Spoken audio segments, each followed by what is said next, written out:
Hello. Hello, Radhika बोलून राहिली का? हो आई, राधिकाच बोलून राहिली. पोचलात का तुम्ही? कसा आहे अथर्व? त्रास गीस तर नाही ना दिला त्यांनी? नाही ग, आठवण काढते तुझी मधून मधून. राधिका, मला खूप अपराधी वाटतंय. तुम्ही कशाला वाईट वाटून घेता? माझ्या नशिबात होतं ते घडलं. मी बाहेर पडले म्हणून काय आमचं नातं संपून जातंय का? नाही ना. एवढी वर्ष संसार केला यांच्या बरोबर.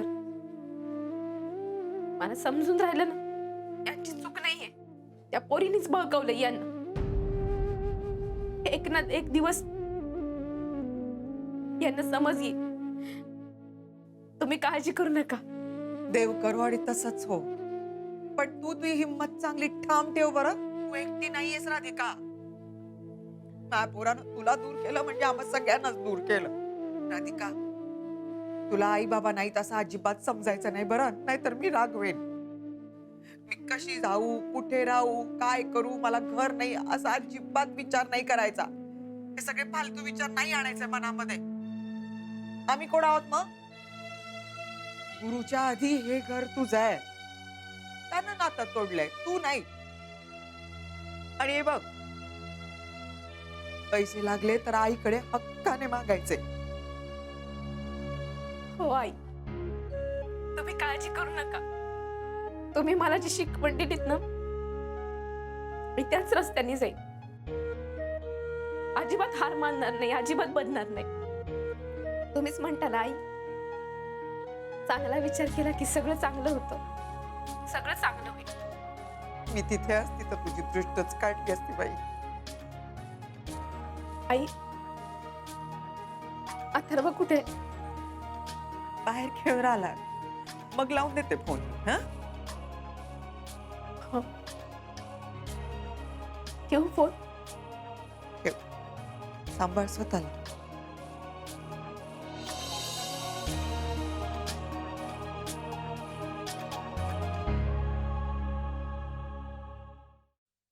अहो, डबा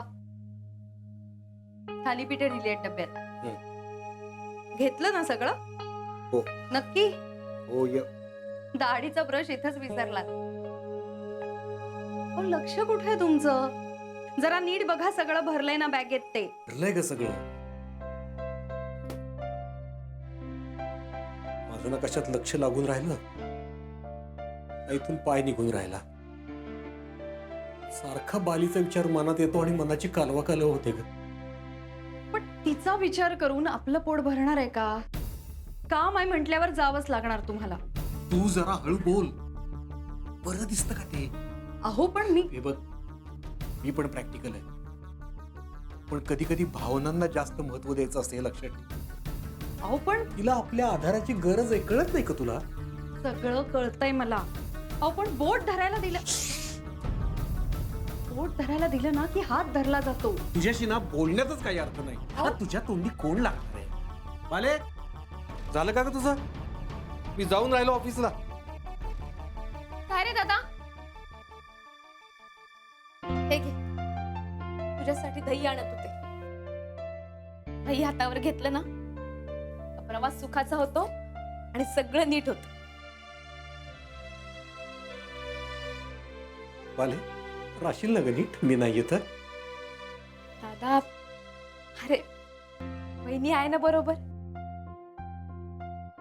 तसं नाही, पण काळजी वाटतेच ना ग.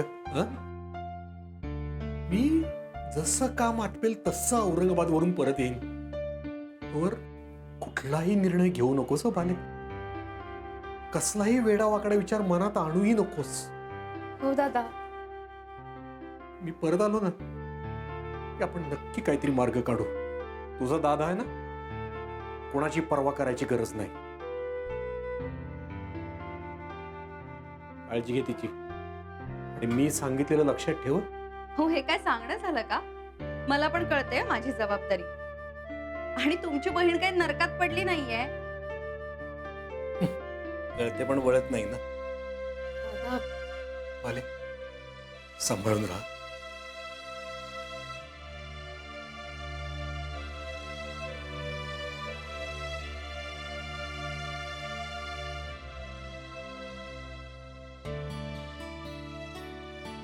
निघतो. दादा नीट जा रे.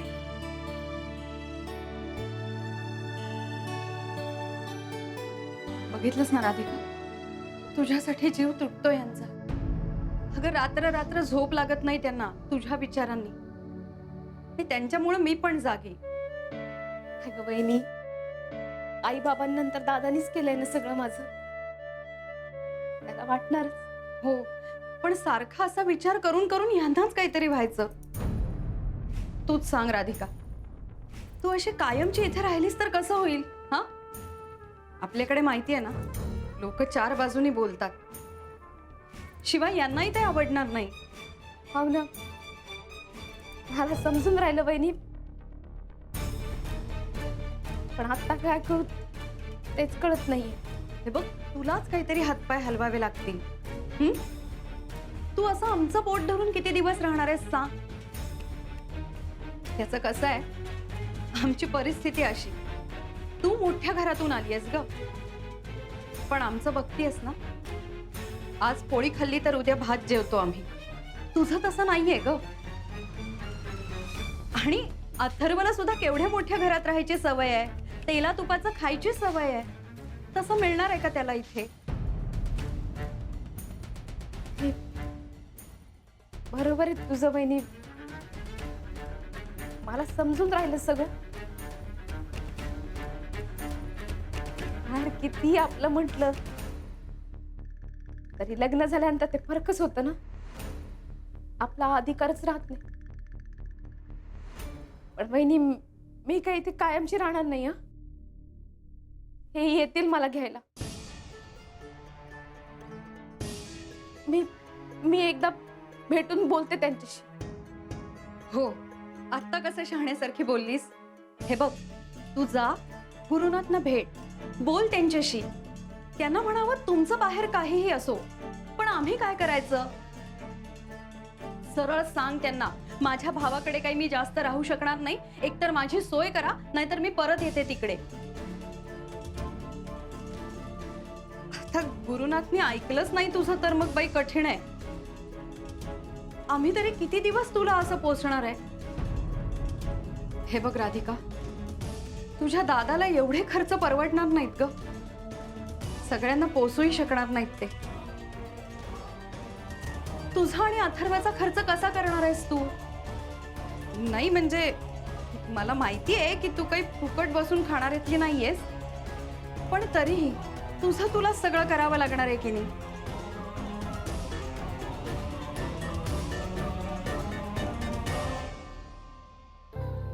तिचं तरी काय चूक आहे? एक ना एक दिवस हे होणारच होत. मला माझं बघायचंय. काय करू मी? एकदा बोलून बघू का यांच्याशी? तसंच करते, यांना भेटते. त्याशिवाय मला तरी दुसरा मार्ग दिसून नाही राहिला.